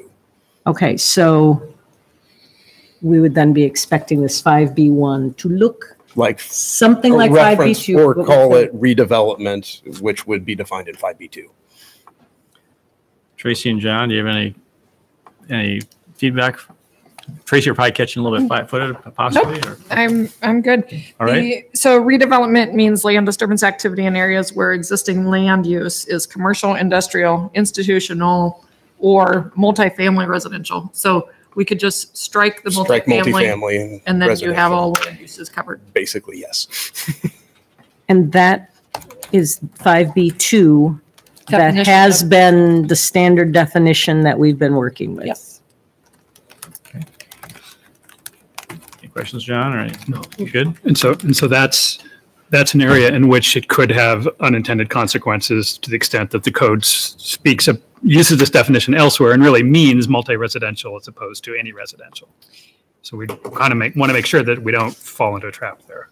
Right. So if we had He's gonna write it up. like on the east part of town, we have some single family houses, but they're in a industrial zoning. So the land use is a residential, but the zoning is an industrial. So this would help clarify or make sure that it was consistent.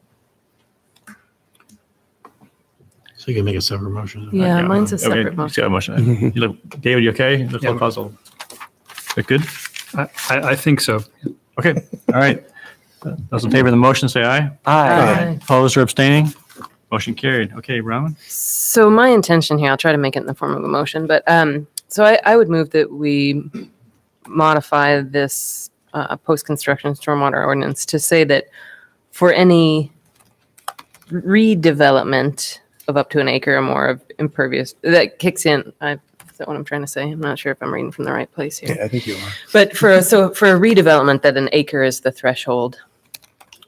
But for new development, that our prior threshold of 10,000 square feet is still the threshold at which the post-construction stormwater ordinance would apply. Is there a second? Second. Okay. Discussion? Hopefully that's clear. I mean, the goal is just to, like Chris mentioned, to assist smaller infill projects. But, when you're doing new development, from what we hear, you have more land to work with initially. You have room to make your plans for stormwater in the first place, whereas it's more of a challenge on. So we could split the thresholds then for development, basically leave that as is in the current ordinance. Right. And then create the revised threshold for redevelopment only. Yeah.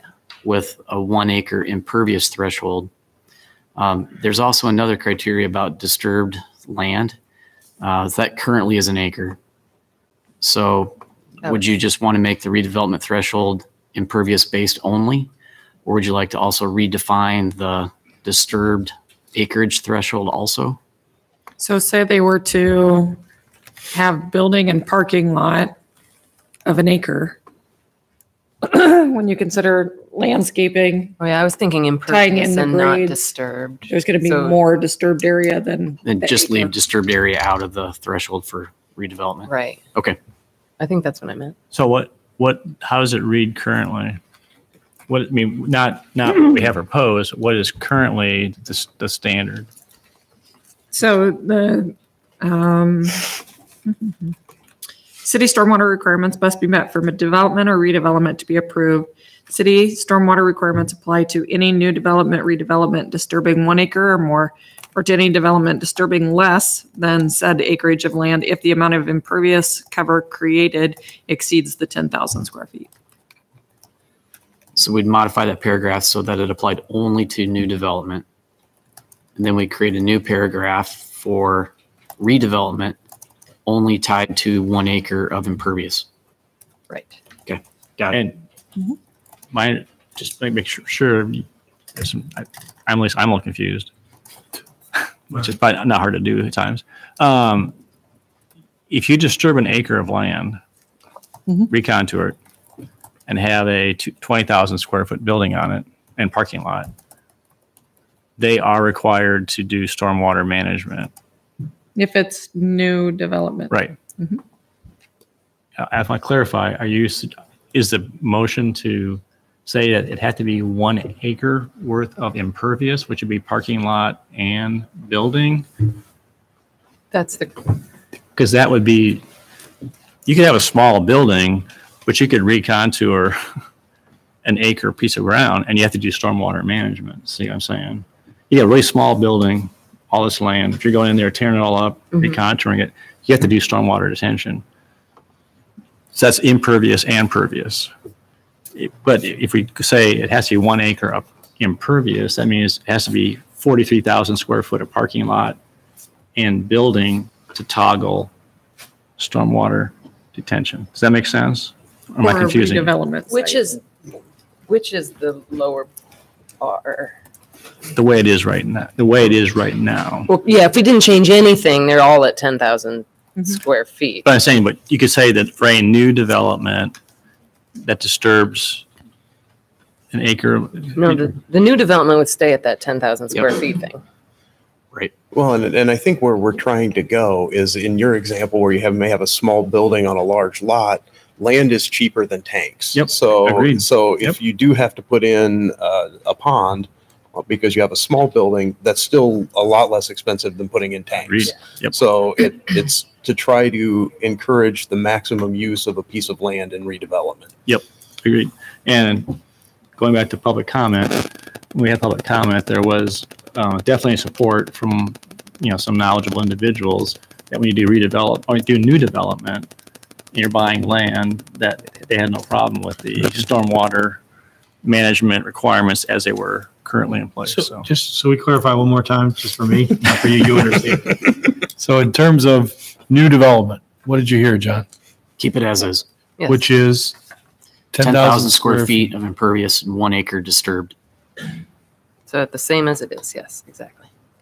And then for redevelopment, you hear 2 parts disturbed and the other, what did you hear there? Yeah, so we create a new paragraph for redevelopment, and that threshold would be 1 acre of impervious. So it could read, city stormwater requirements must be met for redevelopment to be approved. City stormwater requirements apply to redevelopment creating 1 acre or more of impervious cover. Right. okay. I think that's what what you're trying to accomplish. Trying to help you get to what you're trying to accomplish. Yep, exactly. And that sounds Makes it more, that sounds right. yeah. Okay. Right. I have a procedural question. If you could just clarify, promise to just take a second if you want to answer from there or up here. So while you're coming up, Chris's motion was really more just to make sure that we had definitional consistency. I'm cautious about once we get to this stage in the process, is Bronwyn's motion, and I'm supportive of the motion, but I'm a little concerned, is it enough of a difference that makes you nervous that this is the right place to be making that motion? At some point, we don't want to make too much of a substantive change at this stage. Well, we haven't done first reading yet. Right. Right. So I think it's okay for her to do it because we'll bring it. We can bring it back at a next council meeting or a future council meeting for first reading. So would you? So this is the place to do it. Would you have a little more discomfort if we were doing this in a second or third reading? There's one Iowa Supreme Court decision on this, and it simply says that as long as it's within the general subject matter of the ordinance, that you're not changing it too much. That's always a judgment call. How much change is too much, and we went through that some with the rental occupancy things as we amended those during the process. But I'm comfortable with it at this point, certainly because we haven't really gone to first reading yet, and so we'd be bringing it back for first reading. So if it was after first reading, that's maybe a closer call, but we're not at that stage. Okay, great. Thank you. So if we're going to make changes, other substantive changes, I guess I would like to encourage council members, let's make those other substantive changes now. And it may be that we have some latitude because of the Supreme Court, but just from good governance perspective, I don't think the community is expecting us to make major changes on subsequent readings. So I'd like to try to hammer these out now. Well, and we discussed that, goal setting in some of our sessions before, and that is we want to eliminate major changes to any ordinances. And so the point is, I think it's going to come back as a revised ordinance. This is not going to be make these changes and come back for the second reading. We're going to start all over. We're going to start over again and do some smithing. So I appreciate that too. Yeah. So, all right. Everyone understand the motion? Yes, and I'm going to continue to vote no because I still think we should just be leaving everything at 10,000 square feet. Okay. All right. Those in favor say aye. Aye. Opposed? No. Okay. Motion carried. And then I can't make a motion, but John, you and I talked about this. There seems to be some inconsistency in terms of use of words in the financial security and performance bond in terms of the terms get changed and convoluted and stuff like that. So right. I don't know if there's necessarily a motion, but council just says the financial security and performance bond, and then the first sentence is the city shall require submittal of an installation performance security which it's either performance bond or financial security. So there's just some confusion. So I was just suggesting to John that that come back and be, the words are consistently, linked together. But if you want to make a motion to that effect, or just give you direction from that standpoint. Yeah, we had worked with the legal department on that to make sure that there was as much flexibility as possible on the form of financial security that they could provide. Because some people wanted to provide cash, some wanted to provide bonds, some wanted to provide, so letter of credit. So that was how we had done that initially, but if Maybe it needs cleaning a bunch. We can motion to clean up that language. That's all. We'll see. What we do. Yeah, and defer to legal staff if they're completely comfortable with it. I guess, and that's fine. It's just, it seemed confusing to me. I was trying to follow the dots essentially. But anyway. Yep, we can work with them. If council's okay with the way it is. Well, I would move that we ask staff to clarify the forms of financial security In that the language. would be required under this section. Second. Okay. Discussion? And I think really the intent here is there are a lot of different words that kind of seem to mean the same thing in this section, and we just want to minimize the number of different words that are used. That's so. I think Still allowing the flexibility. Yeah, exactly. absolutely. Not change the substance, but Right. Well, the terms, that's all. Right. Those in favor say aye. Aye. Opposed? Motion carried. Anything else? So to follow Tim's point, that is, try and make sure we catch everything before we come back with the first passage of an ordinance at a future council meeting? Do you anticipate that this could come back at the next council meeting in effort to try and keep this thing keep it going?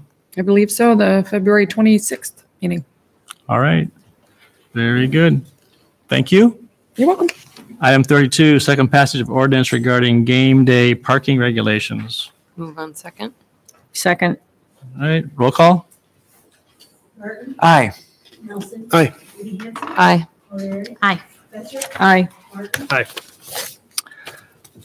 Okay, item 33, I declare the public hearing on the assessment for cost of asbestos testing on and demolition of dangerous buildings located 1107 Grand Avenue, continued from 1/22/19 to be open. Is there anyone in the audience that wishes to address council on this item? Seeing none, I'll close public hearing and entertain a motion on resolution. Move alternative one. Second. Okay, any discussion? Roll call. Nelson? Aye. Judy Hansen? Aye. O'Leary? Aye. Spencer? Aye. Martin? Aye. Garten? Aye. Okay, item 34, resolution approving endorsement of Iowa Economic Development Authority application for financial assistance for Vertex Software. Dwayne. I mean, picture the finance director, you have the council action form. I'm here to answer any questions. I believe we have a representative from the company. I see Dan Murray back there, Vertex. So he could also discuss anything if you want some additional information about the company. They are relatively new, but growing pretty fast. Could you just explain, just in a matter of a minute or two, Dwayne, exactly what we're doing here? We're not signing Yes. a contract today, but No, we're not. At a typical process, when a company applies for assistance with the state, and usually, and in almost all cases, that's a much larger portion of the assistance, a local government has to endorse that application as the local sponsor, and in most cases, there's some form of match. Not always, but in this case, the match is a $300,000 loan, half forgivable, and then also the ability to apply for our industrial abatement program. And those tend to kind of match what the state offers, on a smaller scale. So at this point, we would just be endorsing the application, but the council would be making some level of commitment to those match items, but we'll have to work out the terms. So we have general terms. We'll be back later, as we always do in a process like this, after we work with the company, and we'll have an actual contract for the council to approve. Now, they don't have their application approved by the Iowa Economic Development Authority. That needs to go to them first, needs your endorsement before they can act on it. So that's the only action tonight. Okay. Dwayne, at some point then, just because there might be an opportunity for people to have some input on this, So this will be coming back for an additional approval. Tonight is a preliminary. No, it's not a preliminary per se. I mean, you'll be endorsing the application, so you'll be making essentially a commitment that you're going to support the local match. Now, we'll have to work out the details on the terms of that, but you should be prepared to go forward with a match with some reasonable terms for the company. Okay. So we'll be glad to go over that if you have any questions on the match. Much of the match is dictated to us through the state. After they apply for a certain level of funding, the state expects a certain percentage of that to be given by the city, a certain kind of percentage of the match. In our case, they want a certain amount plus a 5-year tax, the industrial tax abatement. Yeah. Go ahead. Well, I don't know if that's a question, but the question about the ADC used to fund stuff like this, but then they used all their money at the hangar. Right. How often do requests like this, how often do we see them? See who? A request like this. It varies. We've done a number of them. Maybe in your time on the council, you haven't seen very many, but we've given forgivable loans on economic development projects. I can't remember the last one we did. Smart Ag. Smart Ag. Yeah, Smart most recently. Small one. This is a larger one. Yeah. And it varies dramatically. Web filings, for example, it wasn't a loan. That was a different one. You gave several years worth of tax abatement that was worth considerably more than this. But they're not abnormal. So it's not abnormal that we would do these. We've done ones for Smart Ag. No, that's where you have a Smart Ag new. That's why you have a pot of money to do this. Actually, yeah. I think you'll be impressed when you talk to Mr. Murray at the quality of this particular project that we're doing. It fits right in with your goals, your long range plan for economic development. Dwayne's running through, I think, our matrix too, and yes, scores very highly. Scores very high. Includes both a building and very. It's the type of company we want here, I think, in College Town and Ames Island. So. Dwayne, we've had, as you're aware, we had feedback from the public about tax abatement. Can you just explain how that works? My understanding is that tonight the council, when they vote, will in essence be also committing to. Not exactly. This is your industrial abatement program, which exists throughout the city for anyone that qualifies. The only decision you would be making here is in certain TIF districts, because we want to collect the TIF dollars. We typically would not just want anybody to be able to get abatements, including our industrial abatements. So we would put that restriction on. However, if you can bring a large building like this and a similar situation as Beringer Ingelheim Vet Medica, you're actually better off kind of the bird in hand type situation. So even though you'd have the abatement, having them in that TIF district would actually help you help the city get that paid off faster. So it's not something we want just for anybody that's going into a TIF district, but in certain cases. Well, plus the statistics we're looking, we already have, like John Deere is already in phase 4, and they have a minimum assessment agreement, which it was a large enough project that it'll probably pay off according to our goal of less than 10 years. So I think adding this building, even with the tax abatement, I think will help us accelerate that payment of it.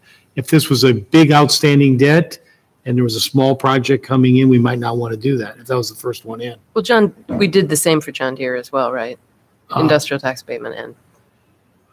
Yeah, but there were other funding sources for that. There was RISE Fund. Yeah, the reason we were able to do that, we did all those public improvements because we had a rise in the EDA funds. Right. Really, we opened up all that acreage for only $314,000. So even with the tax abatement on John Deere, it was enough increments still there to meet our goal of less than 10 years. Yeah. Again, every deal is different. Yeah. No, I hear. We did get some feedback on it, and I just want to make sure it's not prohibited by any means, and we've done it before, so it's. And also, it seems to me that generally our policy of saying that if it's a TIF district, then we don't want to allow the other tax abatements as well. That's really just to ensure that someone is generating the income that's going to pay off the TIF. That's correct. And so we already have that set up in this circumstance. This district already has minimum assessments. It's going to guarantee it'll be paid off in some number of years. Yes. So this will actually make it faster. So this is just money that comes in on top of that already guaranteed money. Right.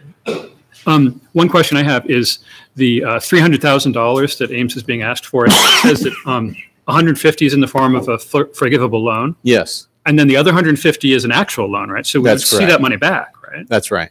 Okay. So if you just divide by the number of jobs you're talking about here, this is $500 per job. Smart Ag was $625 per job. And so it just seems it's in the reasonable realm of. You also see when the contract comes back, we have a standard set of penalties in case the jobs aren't created, so the city's made whole possible. So we try to protect ourselves as much as possible. Other questions for Dwayne? I'm not proposing it for this particular deal, but it would be great if we could figure out a way to incent new employees like this to actually live in Ames as well. Actually, that's something we talked about during the meeting with the company. You know, some of the things that we could possibly do to provide more housing that would be attractive to the type of employees they're looking to attract here for Ames. It's great to hear. Okay. All right. Open up to public input and comment, and we understand that one of the guys that happens to be responsible for this company is in the audience. So introduce yourself and your address and tell us about this exciting project. Well, my name's Dan Murray. I live at 2243 Quail Ridge Road. I've been an Ames resident for 40 years. Actually, I grew up going to Crawford Elementary and studied mechanical engineering at Iowa State. I've been very fortunate to be able to grow 6 different companies in Ames. And so for a person like me who grew up in a small community, a lot of times there's a draw to the coast, to large urban areas to build businesses like I've been able to do. 2 of the companies I've built, the very first one, Engineering Animation Incorporated, where I was the chief software architect. That was a company we grew to over 100 million in revenue, 1,200 jobs, and took public. Workiva, we actually started in the basement of my house. I was co-founder of Workiva. And well, I think you know the story there. The company is thriving today. For me with Vertex, it's really the culmination of all the business I've built over the past 30 years. It's a combination of my first company, EAI, and my most recent before this, Workiva, where we're able to provide cloud-based solutions for manufacturing companies. In the past 18 months, I've built the company to 65 employees, 67 if you count my wife and me, but we don't draw a salary, so we don't technically count. We have 9 positions open today, and I'm about to open 15 more. Friday, we just closed a round of outside capitalization for the first time in our history, a substantial round, in fact, larger than Workiva's Series A. We're in fact $5.5 million ahead of Workiva in terms of capitalization with where we are right now and where Workiva was at this time in history.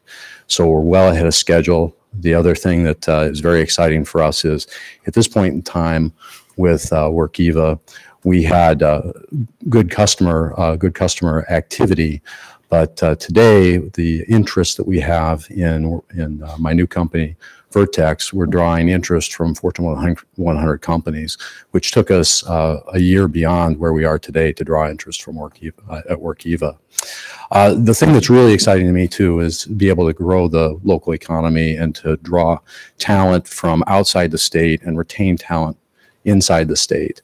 I grew up in a family where we were really committed to the local economy, and I grew up at the dinner table with my dad saying, don't export your dollars, buy local.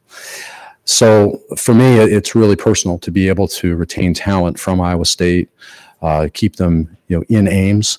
But also with this company, this is unlike what we did at Workiva.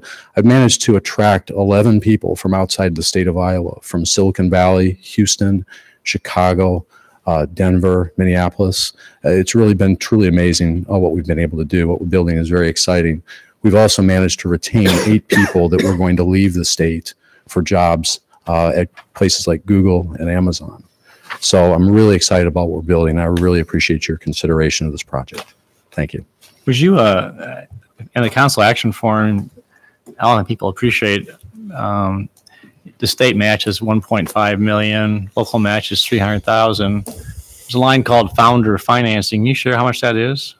Yeah, I've put in $10 million as of the application of that form. I just contributed another $5.5 million to the business on Friday. And you also, the business income is 19.4. So we're talking about a $31 million situation here right now. So, I mean, it's pretty. Yeah, I think if you look at a lot of the financing there was through revenue, but I've managed to make that up through outside financing, personal financing, so that the project is, in a sense, fully funded. First of all, thank you for investing in Ames and for staying in Ames for 40 years and for all the success you have brought to the community. So, questions that you have for Mr. Murray? Thank you. Thank you very much. Anybody else wish to address council on this topic?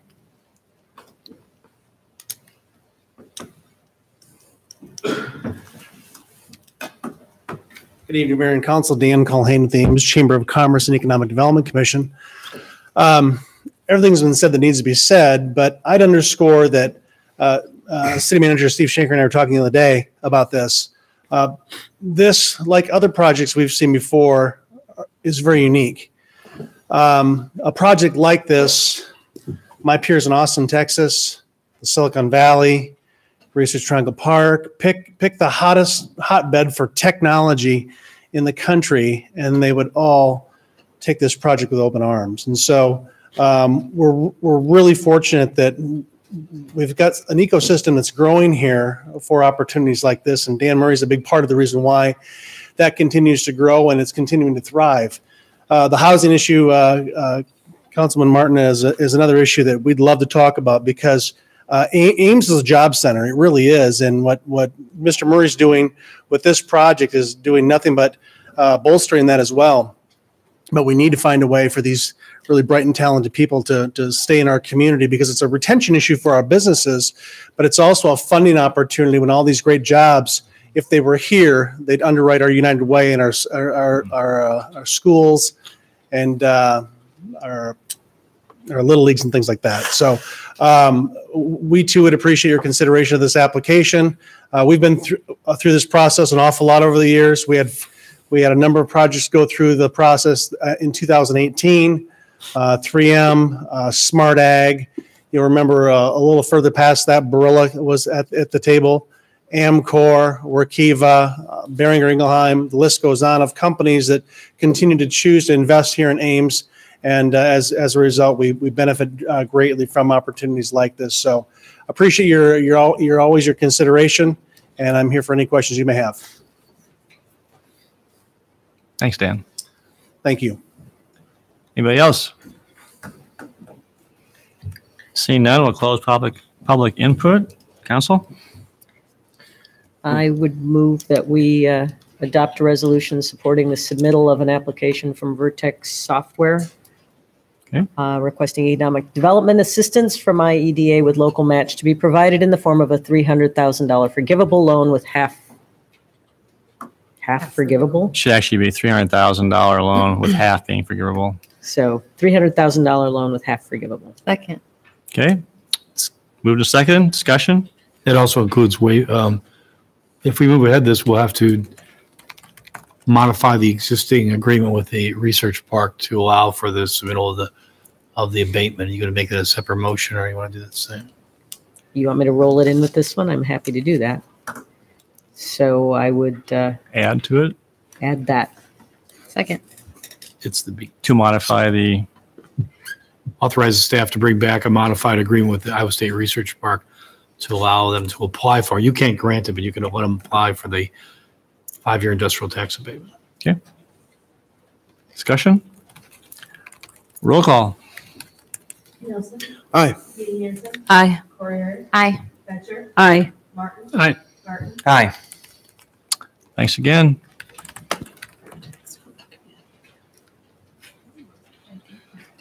Okay, item 35. Consumption of alcohol. This is what I've been waiting for. On water plant premises during after-hours event. When's it For going to? American Water. When is it? So the question that just have to ask is, why aren't you serving water? And not, That was what I. Boring. It's the best water in the state of Iowa. all right. There will I'm be sorry. I water opened- served that will have a born-on date that day. All right, John, go ahead. Yeah, I'm just here to answer any questions that you may have about the request. Oh, you're not going to tell us when. No. Well, why don't you just, I think it's exciting just 15, 20, 30 seconds, what's going on? You know, I mean, we're hosting a big event. Yeah, we are. The Iowa section of the American Water Works Association is a trade association that represents all facets of the drinking water business. So utilities, engineering firms, regulators, equipment suppliers. And every year they hold an annual convention, and it rotates around the state so that different communities have a chance to host it. And this fall it's going to be hosted in Ames. And so the event that this relates to is the Tuesday evening reception at the opening of the conference. Typically that's done at an off-site location away from the convention center. We thought with a new drinking water treatment plant and all of our peers around the state being in town, that it would be a neat opportunity to host something at the treatment plant. Okay. I would move alternative one. Second. All right. Any discussion? Those in favor say aye. Aye. Opposed or abstaining? Very good. Thank you, John. All right, on to disposition of communications to council. We only have one this evening. On the billboard issue, I'd move that we refer that to staff. Second. For memo? For a memo? For memo. All right. We don't know I'm not sure what the solution is just yet. Right. Okay. Those in favor say aye. Aye. Aye. Opposed? Motion carried. Council comments. Tim? Saturday at the Ames Public Library, the NAACP and Public Library will be putting together a program, and I'll be leading on Dr. King's letter from Birmingham Jail. It is from 3 to 5, and the first portion will be a showing of the letter, and then afterwards there will be an amazing panel of 4 individuals that are going to create a very lively and informative panel and discussion of the implications of a letter from Birmingham Jail in contemporary Iowa. So this is a free event. Encourage people to come and check this out. Thank you. Nothing else. Chris? Nothing tonight. Owen? Nothing for me. Nothing. Allie? Nope. I just have 2 midterms tomorrow. So wish me luck. Gloria? I would just remind council, if any of you are interested in going to the ITGA conference, the early bird registration closes on Friday, and you can save the city a couple $100 by expressing your interest before Friday. That's it. David?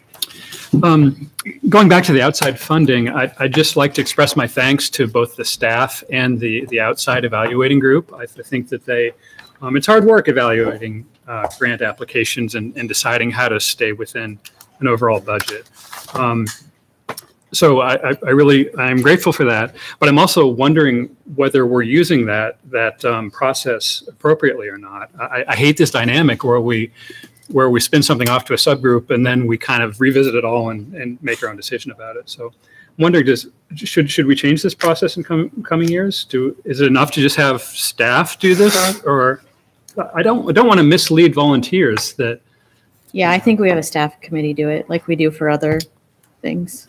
How did it get, well, maybe this isn't the time for this. How did it get I farmed think out? when we started, council said, why don't we do it like Ash said, why don't we have a volunteer group of citizens do it? But It's a little different. it's pretty small. It's something I think we can handle for you. And Okay. we have a lot of the history and And it's not as different than complicated. asset where they're with them all year and Yeah. they're, And it's meeting more right- complicated because you have multiple funders you have to coordinate. So it made a lot of sense. This is pretty straightforward to us. Not that it'll be easy for us to give recommendations either, but we won't be as upset when you don't go along with our recommendation. Well, I think that Timmy had a good point, and that is, maybe you can just chime in here, and that is, we don't want people every group that's getting funded is a valuable group to our community, but we don't want people to think that it's a given that there's going to always be funding. So the point is there something that you want to see looked at in the next 6 months in terms of evaluating, that as well too, or council? I don't know. I'm just trying. Well, I think we need to bring back the criteria again and make sure you feel strongly about that criteria. You want to modify it. Is it tight enough for you to help us make decisions? Do you want us to loosen it up so more can qualify? We haven't revisited that list of criteria for a long time, so that's something we can bring back. And if we have notions of their established programs that we really do value, that we would replace through the city if they weren't being done by an outside group, then maybe that's a different category for us than a new applicant, you know? Right. Do we need a motion to bring that back? The criteria? Well, first, I think David's asking whether you allow the city staff committee versus a citizen volunteer committee to handle the recommendation next year. And then we could decide who brings back the criteria. Is it would be beneficial to have just a motion to have just city manager come back with some ideas or some thoughts on that in the next 6 months? I don't know. I'm just trying to think through how do you move this forward without us micromanaging it essentially, or what? Well, the policy decisions maybe you want us to put on the agenda in the future on who makes the recommendation in the future. Do you want a citizen group or is it okay for city staff? It has to be on an agenda. We can't just. I do it now, but you're asking to bring it back. Well, I'm just asking. I'm just trying to move this thing forward. That's not micromanaging. That's a policy decision. Now we need direction from you. I would the criteria would also be. I would move that we change the outside funding request to be reviewed by a city staff. Second. Okay. For outside funding. Get that, Amy? Any discussion? All right, let's favor say aye. Aye. Opposed or abstaining? Motion carried. Anything else, David? No, thank you.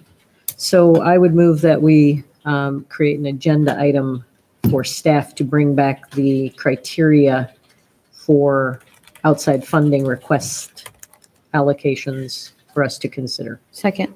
And it'll probably be immediately following the next round. I don't think we'll do it now. We'll do it later, right? You can decide when you want to put it on the agenda. All right.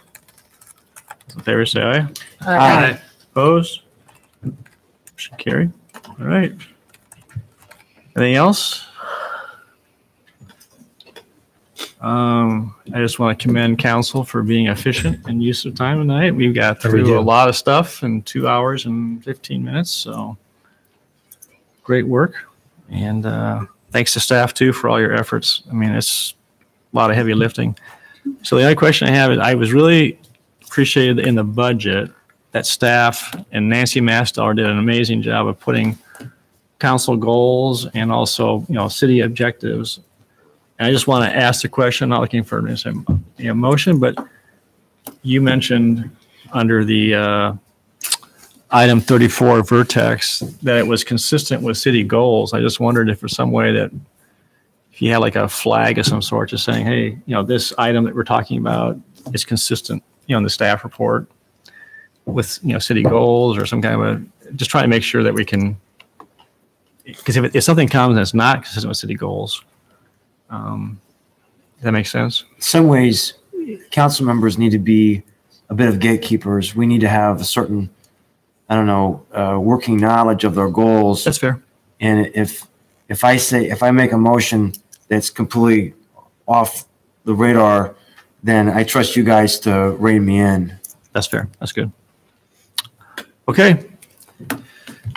We need a motion to go into closed session. Mark, do we have a legal basis for going into closed session? Yes, Iowa Code Section 20.17 subsection 3 allows the council to go into closed session to discuss matters relating to collective bargaining. I move that we go into closed session. Second. Okay, roll call. Aye. Aye. Aye. Aye. Aye. Aye. Okay, we are going to closed session. See ya.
Aye. Opposed? All right, we are out of closed session. All right, back in open session. Just Entertain a motion on the resolution ratifying contract with IAFF Local 625 firefighters. so moved. Second. All right, any discussion? Hearing none, roll call, please. Corey. Aye. Fletcher. Aye. Martin. Aye. Burton. Aye. Nelson. Aye. Edie Hanson. Aye. Okay, we'd love to hear from our newest staff, or one of our newer staff members. Bethany, if you can just introduce yourself and welcome to our city. Actually, welcome back, actually. My understanding, I came to your interview, and tell us about yourself a little bit. So I'm Bethany Jorgensen. I've been with the city since November 1st, so 3 months now. This has been a really great last couple of months. This is a great city. I'm really excited to be here. I came from Bozeman, Montana, where I had been for almost 6 years. I was HR director there. So, excuse me, I'm just getting over an illness, so if I cough, I apologize. So I have had that almost 6 years of experience in local government. I've worked with collective bargaining units, worked with a city that is similar to Ames in some ways and very dissimilar in other ways. And I'm really excited about being here. Ames has a lot going on. The employees are great. With a really outstanding HR team. I'm just thrilled to be here. This is not your first foray into Ames, though. No, I lived here about 10 years ago. I worked for Sauer Danfoss when I lived here before. Lived here for about 3 years. I grew up in Marshalltown. Went to high school there, and then went to the Twin Cities to go to college. Stayed there for a while. Came back to the Ames area for a few years, and then went back to Minneapolis, and then ventured west. So I am happy to be back home. I was impressed when Bethany had her, how do you call it, group interview, so to speak. She really, really wanted to come back to Ames. And so I think it's a real testament to the fact that we won over Bozeman, Montana. And Bozeman, Montana is really a great place too. So anyway, welcome aboard. Thank you for your efforts. All right, council, ready for the motion that we all like? Move to adjourn. We are adjourned.